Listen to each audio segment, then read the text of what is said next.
My name is Wanda. I'm 67 years old, and I thought I had already endured every kind of heartbreak a person could live through. I thought I knew what it felt like to lose, to mourn, to survive. But I was wrong. Some storms don't announce themselves with thunder. Some creep in quietly, in the shape of a siren. It was a Tuesday afternoon in Mebrooke, Oklahoma. I was in my kitchen, the same cozy space where I'd raised my son Marcus, kneading bread, brewing tea, listening to the familiar creaks of the old cabinets Harold once built. The weatherman had warned of possible storms, but in Oklahoma, storms were just part of the landscape. You kept an emergency radio on the counter and a flashlight in every room. That was enough until it wasn't. At exactly 3:15 p.m., the tornado sirens began wailing, the kind of sound that flattens your thoughts and stirs something primal in your chest. I glanced out the window and saw the sky had turned that eerie shade of green-black, the one people from here know to fear. The wind shifted suddenly, roaring like it had lost its mind. I could barely catch my breath as the pressure in the air dropped. My teacup rattled on the counter. I grabbed my emergency radio and turned the knob with trembling fingers.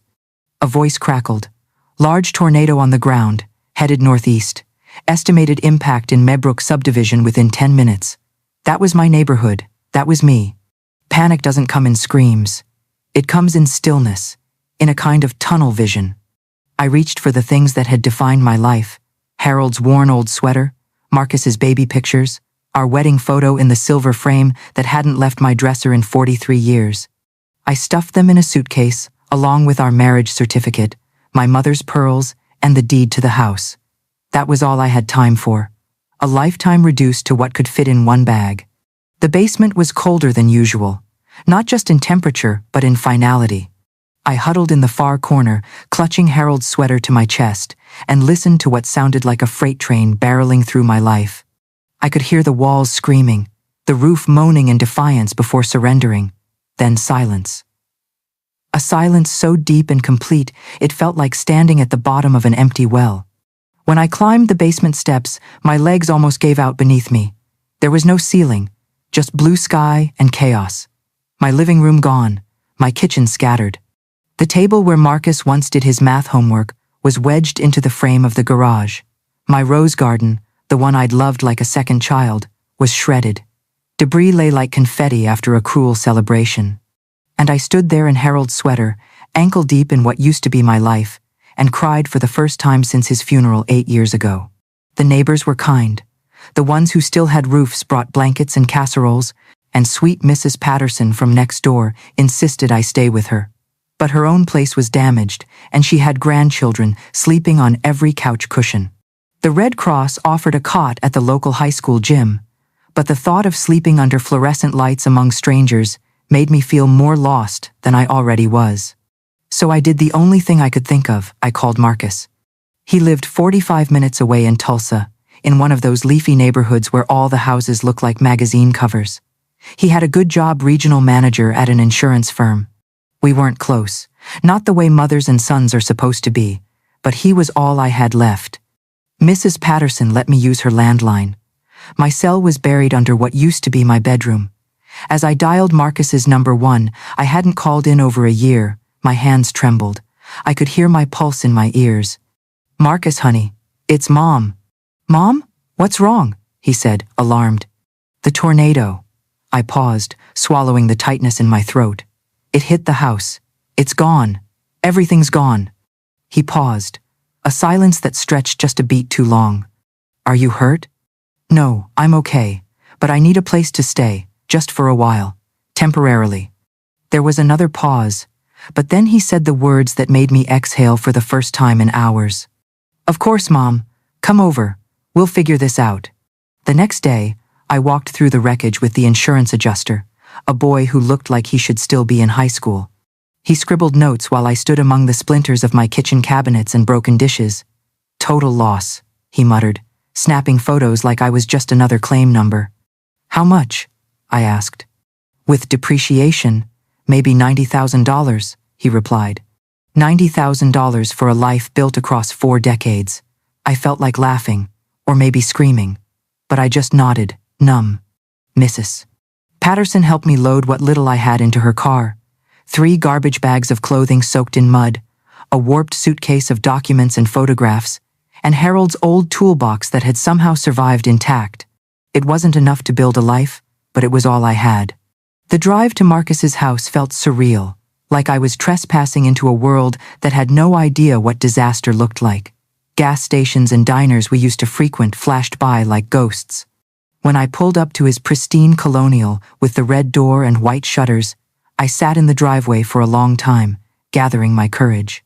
This is temporary, I told myself, just until the insurance comes through, just until I get back on my feet. But deep down, something inside me stirred a familiar hollowness, the same one I'd felt at Harold's funeral, the same one I didn't know I'd feel again. Only this time, it wasn't death I was mourning. It was the fragile hope that family meant refuge. And as I reached for the doorbell, 3 garbage bags and a shattered heart behind me, I didn't know yet that I was about to lose something far greater than a house.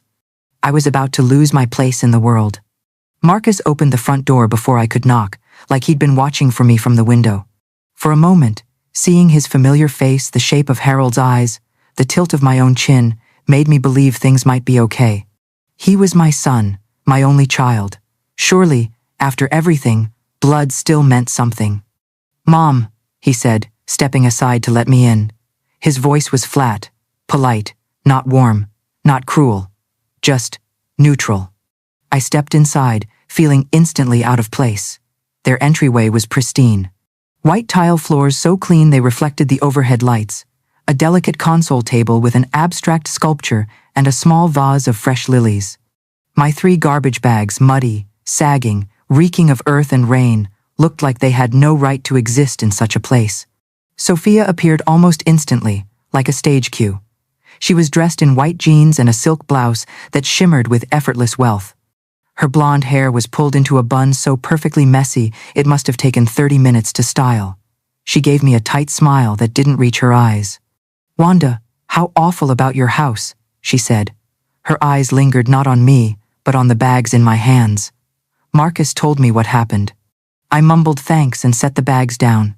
The smell of wet wood, mildew, and something like ash clung to me. I felt it in my clothes, my hair, my very skin. I wanted to apologize, to disappear. "It's just temporary," I said quickly. "Just until I find something more permanent." Marcus and Sophia exchanged a glance, one of those wordless couple glances that says more than any sentence could. I'd shared those looks with Harold for decades, and now, from the outside, it felt like being shut out of something sacred.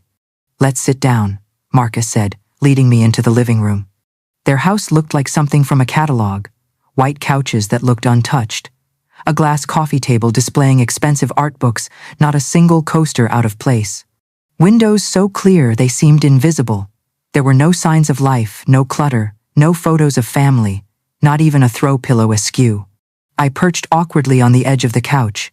My wet shoes rested on the edge of their spotless hardwood floor. I saw Sophia flinch, just slightly. "So," Marcus began, settling into a chair across from me like a doctor preparing to deliver bad news.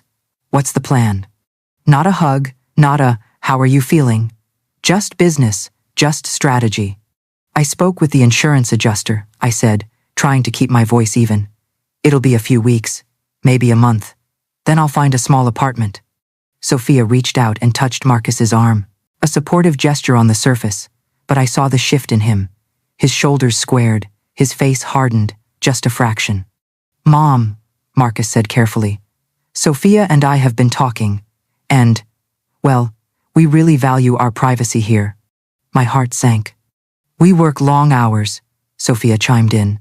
"This home is our sanctuary, a space we've worked hard to build together." I blinked. I didn't understand.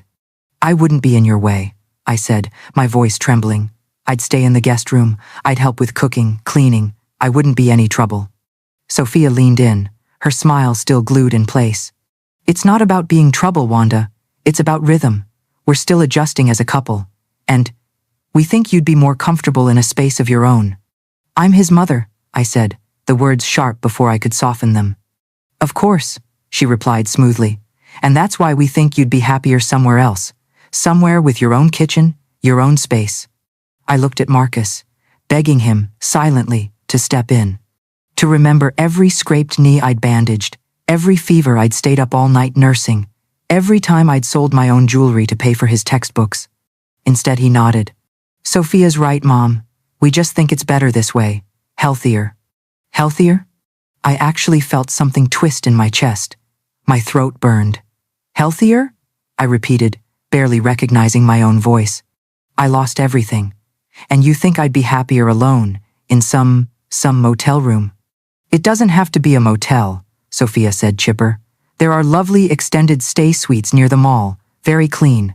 They even have kitchenettes." The way she said it, like she was talking to a lost elderly tourist, made something in me snap. "And how exactly am I supposed to pay for that?" Marcus cleared his throat. "I can help. A few $100s just to get you started." A few $100s, like I was a stranger. I stared at them both. The woman who had never carried him inside her, never wiped his tears, or stayed up worrying whether he'd get into college. And my son, who I had loved more than anything, now looking at me like I was a problem to solve, a temporary nuisance. "I changed your diapers," I whispered. "I walked the floor with you when you had colic.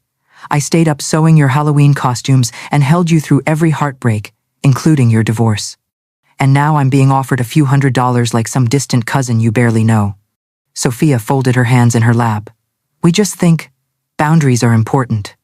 "Boundaries," I echoed, a word Marcus's therapist had once used after his divorce, when everything became about emotional space and healthy detachment.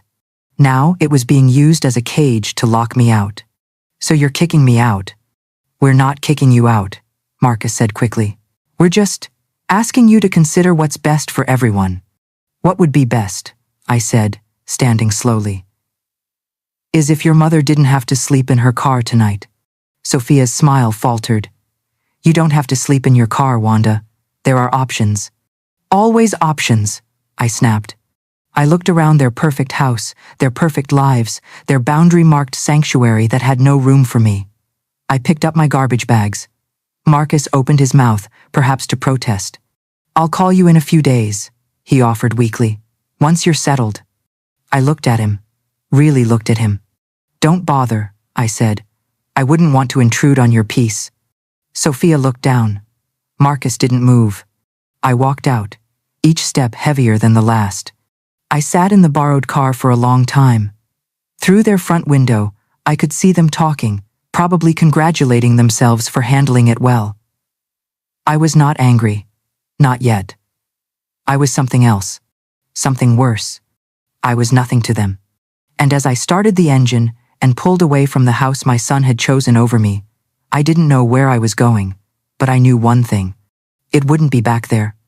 I didn't drive far. I didn't know where I was going. Only that I needed to be invisible for a while. I found a quiet corner of a Walmart parking lot, turned off the engine, and sat there staring through the windshield as dusk fell. The car, Mrs. Patterson's battered old sedan, smelled like old pine air freshener and wet clothes. My back ached. My feet were swollen. I was wearing the same outfit I had during the tornado. But it wasn't the dirt or the exhaustion that made me feel hollow. It was the echo of my son's voice, carefully rejecting me in his pristine living room. The world I'd spent a lifetime building was gone. The house, the garden, the photo albums, even the kitchen table with burn marks from Marcus's 7th birthday candle, all scattered or buried under rubble. But somehow, the thing that hurt most was realizing I'd become disposable to the only person I thought would never turn his back on me. The first night I didn't sleep. I dozed for a few minutes here and there, waking each time with a stiff neck and a pounding heart. I kept expecting a knock on the window from a police officer telling me I wasn't allowed to loiter. No one came. In some ways, that hurt worse. Not even strangers noticed me anymore. By the second day, I was counting quarters in my coin purse. I bought a sandwich from the gas station and a bottle of water. I washed my face in the convenience store bathroom. The mirror above the sink had a crack running through it. My reflection was split, just like I felt inside. That evening, while digging through my purse for a tissue, my fingers brushed a small, worn rectangle. The business card. I pulled it out slowly, like unearthing a fossil. The edges were frayed, the print faded, but it was still legible. James Morrison. Morrison Development Co. Phone number.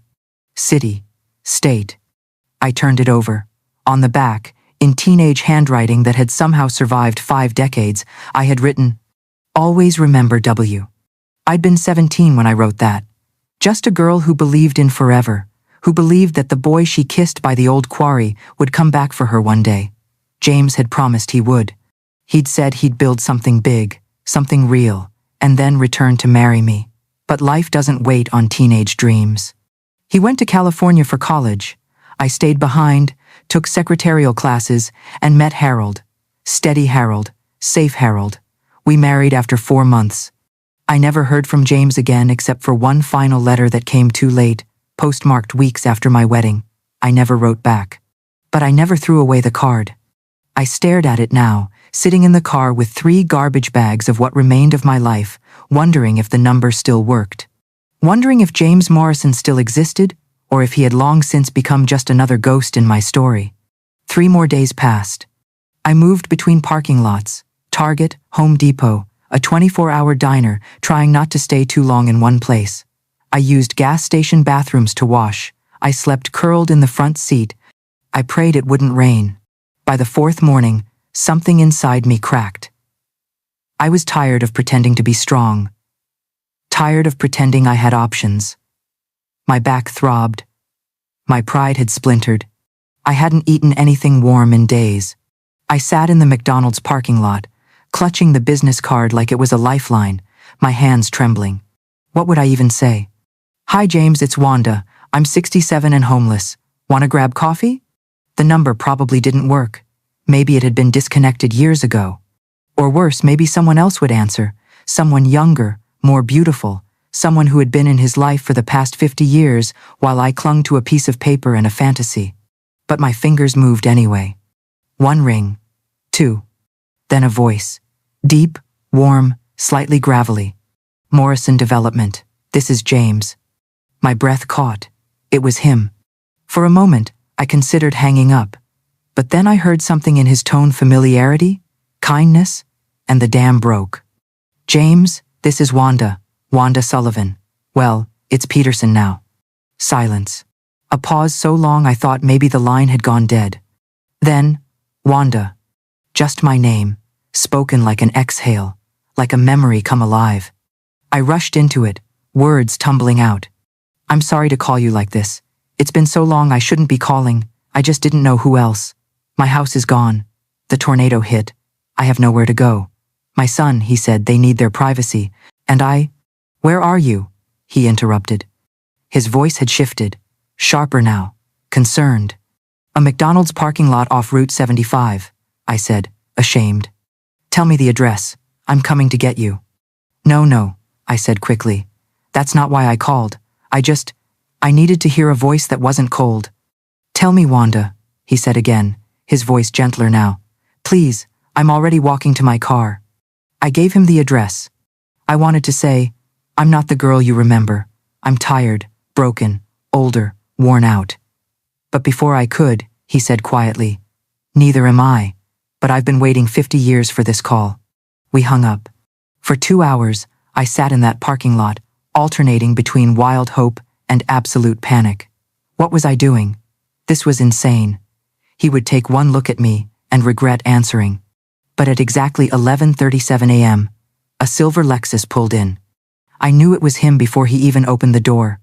He stepped out, older of course, silver hair where dark waves used to be, broader shoulders, a deeper calm. But the eyes were the same storm gray and searching. He walked toward me like he had always known where I'd be. And when our eyes met through the windshield, it was like all the years had folded into nothing. I rolled down the window, breathless. "Hello, Wanda," he said softly. He looked at me, really looked, and I felt like I was 17 again, sitting in his Chevy at the quarry. "You look beautiful." That's when I started crying. Hard, loud, ugly, hiccuping sobs I couldn't contain, not from shame but from sheer relief. He didn't flinch. He opened the door, helped me out, wrapped me in his arms while I collapsed against him. "Shh," he whispered. "You should have called years ago." And just like that, after 4 nights in a borrowed car, after being turned away by my own son, I had found the first place that felt like home. A man I hadn't spoken to in 50 years had crossed the city to rescue me without asking for a single explanation. And I hadn't even begun to understand how deeply that one act would change everything. James didn't speak right away. He just held me while I cried, in the middle of a McDonald's parking lot, like it was the most natural thing in the world. I clung to him, sobbing into his sweater, breathing in the clean scent of his soap, cologne, something faintly herbal and warm. No one had held me like that in years, not since Harold, and certainly not since Marcus had begun treating me like an obligation. "I'm sorry," I whispered, pulling back, ashamed of the wet patch on his expensive clothes. "I'm a mess. I shouldn't have called you." His hand gently brushed a tear from my cheek. "You look like someone who's been through hell and survived it," he said. "That's not a mess, Wanda. That's strength." I laughed, a strange, choked laugh that caught me by surprise. "I don't feel strong." "You are," he said. "You wouldn't have called me if you weren't." He helped me gather my things from the car, 3 garbage bags, Harold's toolbox, my purse, and loaded them into the back of his Lexus. He didn't flinch at the smell or the soggy fabric. He didn't make me feel embarrassed, like Marcus had. Instead, he treated every object with care, like these remnants of my broken life were treasures. "Where are we going?" I asked, uncertain. "Home," he said simply. The drive took nearly an hour. He didn't make small talk, just drove with calm focus while I stared out the window at unfamiliar neighborhoods, still disoriented by how quickly my life had changed. The car turned off the main road and into a place that didn't look like anything I'd ever known. Rolling hills, trees that looked planted by artists, stone walls and iron gates. The kind of neighborhood where people don't just live, they reign. We pulled into a long driveway with a simple brass placard that read, "Morrison." I held my breath as the house came into view. It wasn't ostentatious. It was elegant. Real money elegant. Stone and timber, tall windows, a wraparound porch with deep chairs and hanging lanterns. It looked like it had been built to last 200 years, like it had been designed to weather storms and still offer warmth. "James," I breathed. "This is incredible." He didn't smile right away. He just looked at the house, then back at me. "It's always been too big," he said. "I built it thinking I'd fill it with a family someday, but dreams don't always follow the script." "You never married?" I asked. "Came close, a few times." His hands tightened on the steering wheel, but there was always something missing. "What?" I whispered, not daring to hope. "You," he said, turning to face me. "You were missing." We didn't speak again until we were inside. The house was even more stunning up close. Wide plank floors that gleamed like honey, high ceilings and heavy beams, rooms flooded with soft natural light. But it wasn't just beautiful, it felt lived in, warm, real.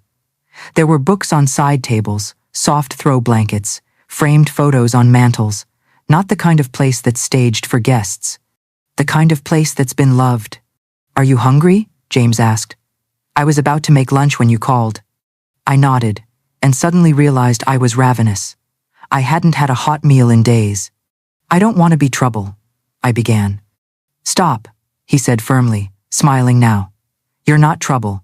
You're the answer to a question I've been asking for 50 years. He moved around the kitchen like he belonged there, grilling chicken, chopping vegetables, adding herbs without looking at a recipe.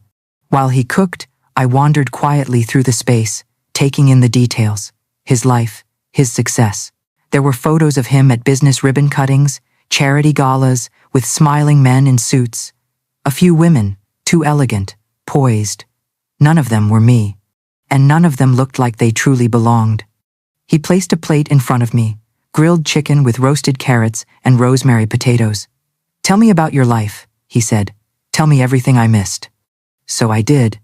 I told him about Harold, about the early years of our marriage when money was tight, but there was safety and routine, about Marcus, his birth, his childhood, his independence that had slowly turned into distance.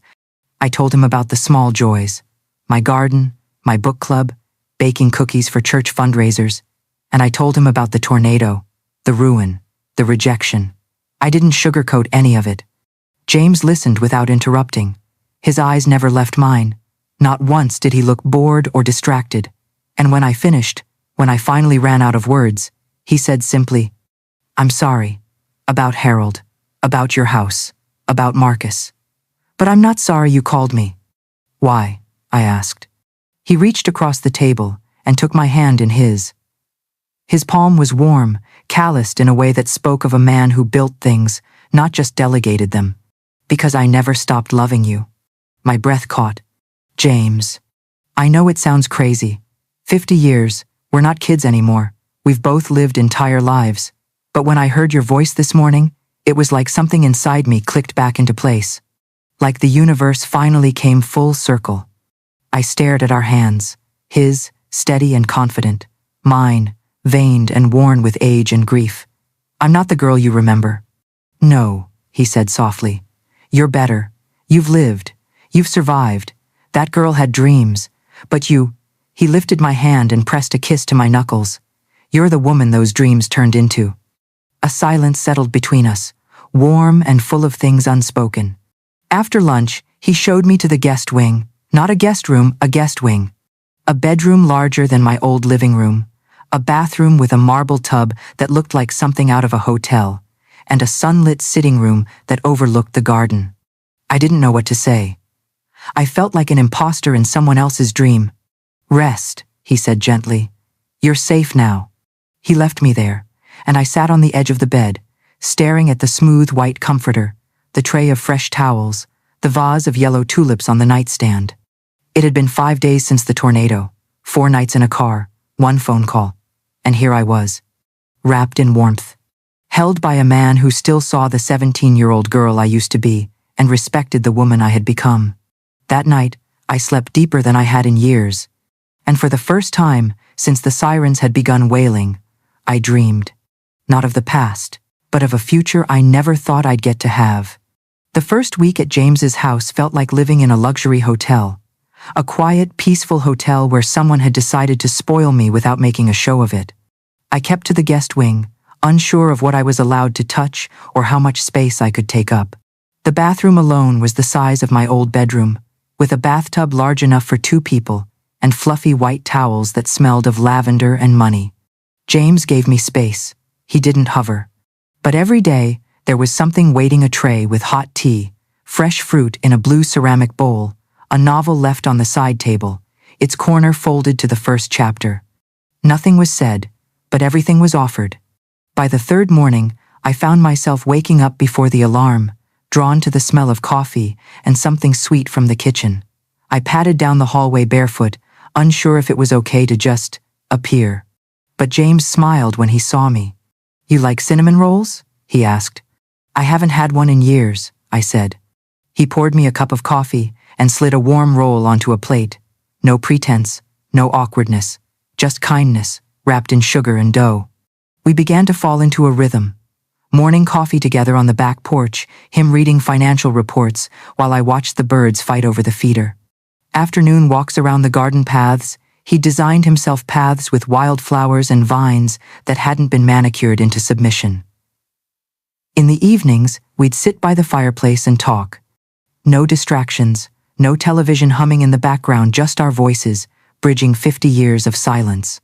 He told me about his business, how Morrison Development started as a 2-man operation in a dusty office above a pawn shop, how he'd built it from nothing. The deals, the failures, the moments he almost walked away. He spoke with humility, like he'd only just come to terms with his own success. I listened, and for the first time in years, someone listened back. Sometimes, while he talked, I'd look at him and wonder how the universe could have taken so long to bring us back together. I wasn't 17 anymore, neither was he, but there was something about the quiet between us that felt inevitable. And yet, the past didn't stay in the past for long. One afternoon, as I was baking cornbread in his chef's kitchen, my phone buzzed. It was Marcus. I stared at the screen for a long moment. My heart beat faster, a muscle memory of anxiety. I hadn't spoken to him since the day I left his house, bags in hand, pride in tatters. "Hi, honey," I said, cautiously neutral. "Mom," he said. His voice was measured, controlled. "I've been trying to reach you. Your phone keeps going to voicemail." "I've been busy," I said, brushing flour off my hands. Busy doing what? He sounded skeptical. Mrs. Patterson said you left the extended stay hotel weeks ago. Where are you living? I hesitated. My eyes drifted to the glass windows overlooking James's sprawling gardens, the antique vases on the sideboard, the quiet hum of the espresso machine behind me. I'm staying with a friend, I said. What friend? He asked, suspicion creeping into his voice. Mom, you don't have any friends with this kind of money. The words stung more than I wanted to admit. You'd be surprised. A pause. I could practically hear the gears turning in his head. Mom, I think we need to talk. Sophia and we might have been too hasty. You could come stay with us again, just for a little while, in the guest room. The offer would have meant everything to me 2 weeks ago. Now it felt like an afterthought, a calculated move, a course correction. What changed your mind? I asked. There was a pause too long to be anything but hesitation. We realized we may have been too focused on our own needs, he said at last. Family should stick together. Family should stick together, spoken like a man who just realized the inheritance might not flow in his direction after all. That's very kind of you, I said carefully. But I'm happy where I am. Mom, you can't just move in with some stranger. It's not safe. What do you even know about this man? I know he's never made me feel like a burden, I said, the words falling out like marbles. I know he tells me I'm beautiful, even when I look tired. I know he sees me. Another long silence. Is this some kind of relationship? He asked finally, his voice tight. I don't think that's any of your business. Of course it is. You're my mother. Yes, I said. And when I needed you most, you turned me away. Mom, that's not fair. Isn't it? I replied. You chose your girlfriend's comfort over my safety. And now that you suspect I've landed somewhere secure, maybe even happy you're worried. He tried to pivot, backpedal, smooth things over with polished, patient tones. Why don't you bring your friend to dinner on Sunday? He offered. We'd like to meet him. No, I said, calm and firm. You don't get to approve or disapprove of my choices anymore. You gave up that right. I hung up before he could respond. My hands trembled slightly, but not from fear, from release. It was the first time in years I'd spoken to Marcus without shrinking. James found me a few minutes later, standing at the kitchen window, staring into the fading light. Everything okay? He asked, wrapping his arms around me from behind. My son called, I said. He wants to meet you. James didn't hesitate. Good. I've been looking forward to meeting him. You're not worried about what he'll say? What he'll think? James turned me in his arms, looked me straight in the eyes. Wanda, I've waited 50 years for you. I'm not going to let anyone, not even your son, make you question where you belong. And as he kissed my forehead, I realized something. For the first time in my life, I wasn't surviving anymore. I was living. It took place 6 months after that phone call in the McDonald's parking lot in James's back garden, just as the October leaves were beginning to turn. The sunlight filtered through trees in soft golden beams, and the only sounds were the rustling of leaves, the soft murmur of birds, and the quiet breath I took when I said, I do, to a man I thought I'd lost forever. Maria, his housekeeper, stood as my witness. Thomas, James's best friend and business partner, stood as his. No bridesmaids, no DJ, no cake that cost more than a mortgage payment. Just 2 people older now, weathered by time, making a promise not to waste what was left of life. I wore a navy blue dress James had picked out. He said it made my eyes glow. He wore a tailored charcoal suit that hugged his shoulders like confidence. When the minister pronounced us husband and wife, James didn't just kiss me, he cradled my face like he was afraid I might disappear. And Marcus was there. Alone. I hadn't planned to invite him. In truth, I hadn't expected I'd ever see him again. But James had taken my hand one afternoon over lunch and said simply, He's still your son, Wanda.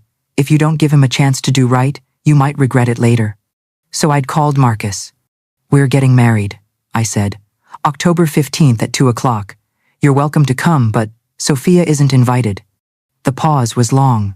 When he finally spoke, his voice was careful, like he was stepping around broken glass. You've known this man less than a year.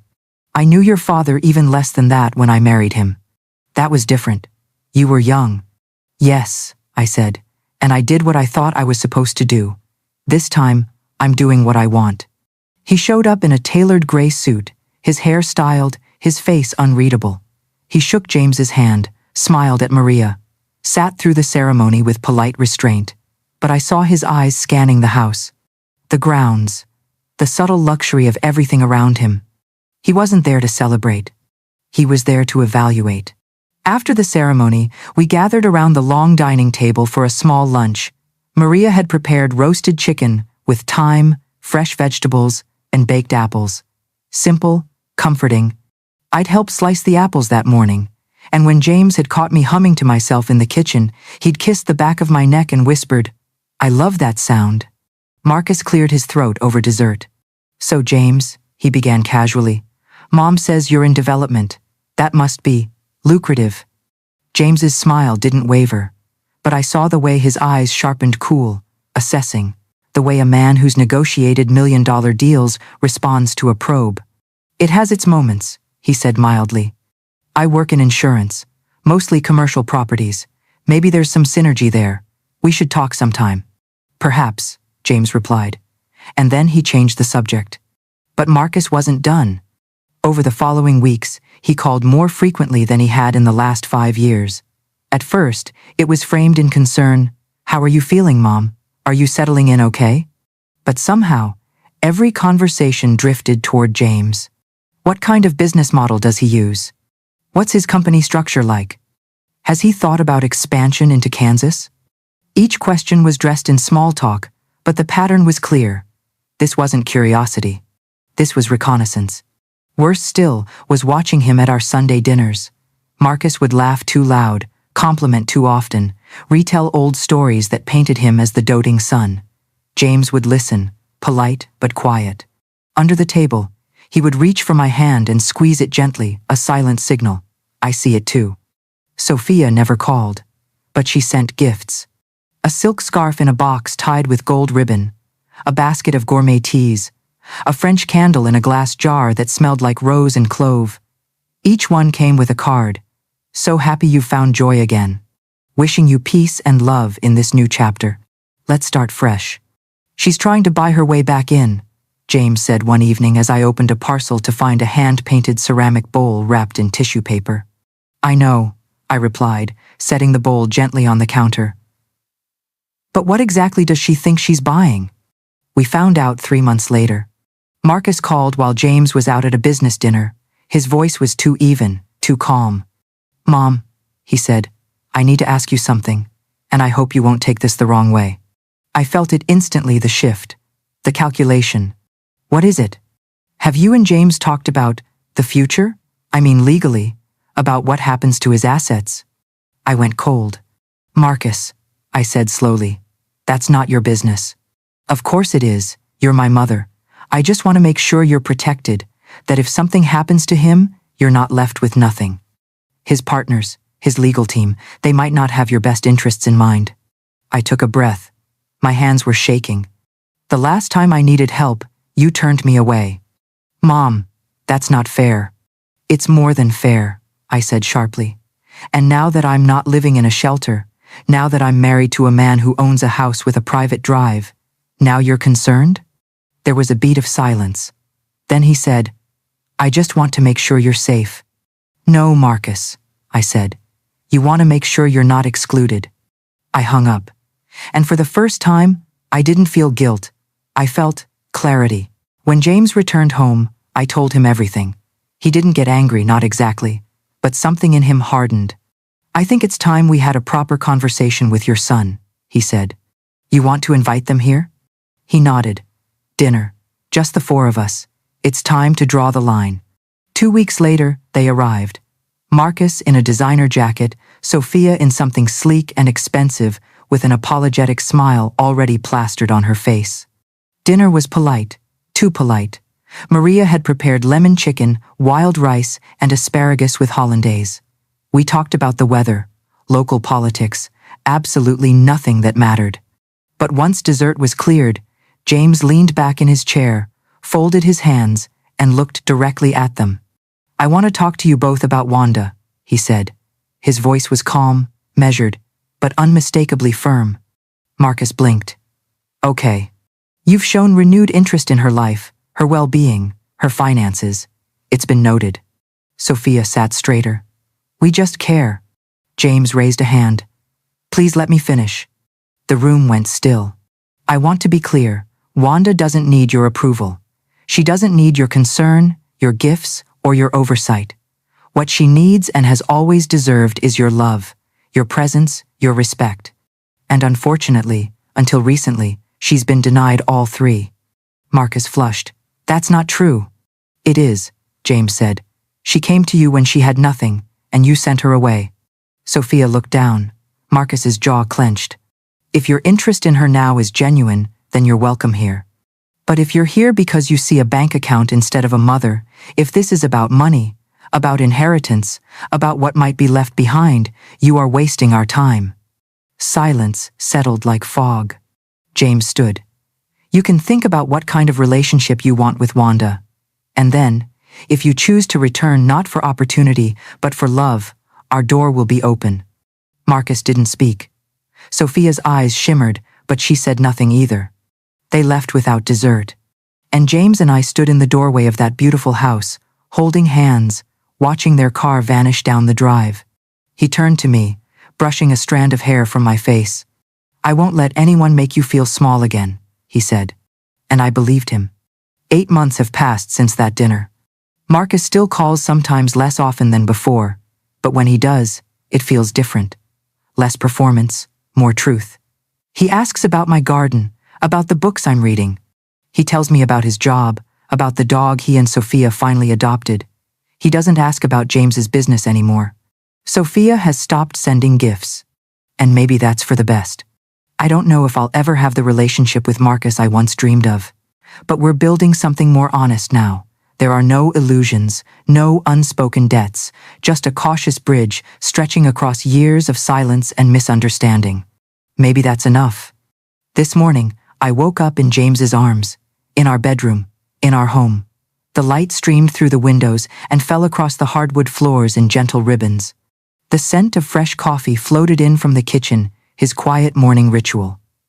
I lay there for a moment, listening to the quiet hum of a life I never thought I'd have. At 68, I am not young, but I am not done. I've planted new flowers in the garden beds behind the house roses, like the ones I lost. I volunteer at the local animal shelter twice a week.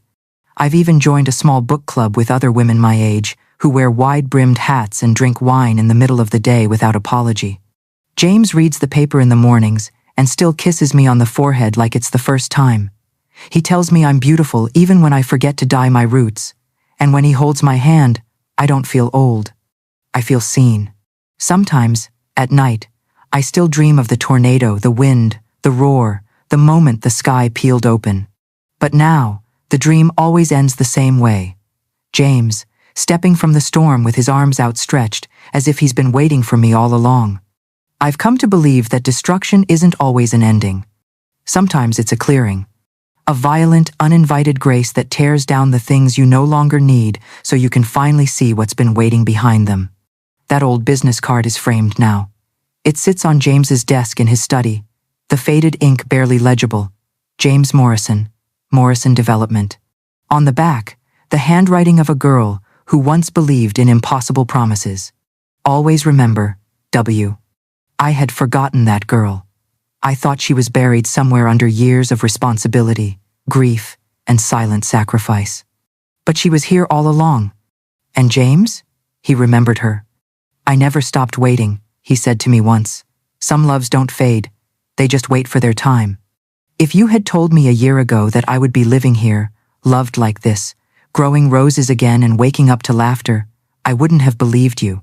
I would have said those kinds of stories only happen in books. But this one is mine. So now I'll ask you, what would you have done in my place? Would you have called an old love after 50 years? Would you have forgiven a son who turned you away? Would you have started over completely at 67? Comment below. Tell me your story. I'm listening. And remember, sometimes, when the wind rips your world apart, it's not just taking something away. Sometimes, it's giving something back.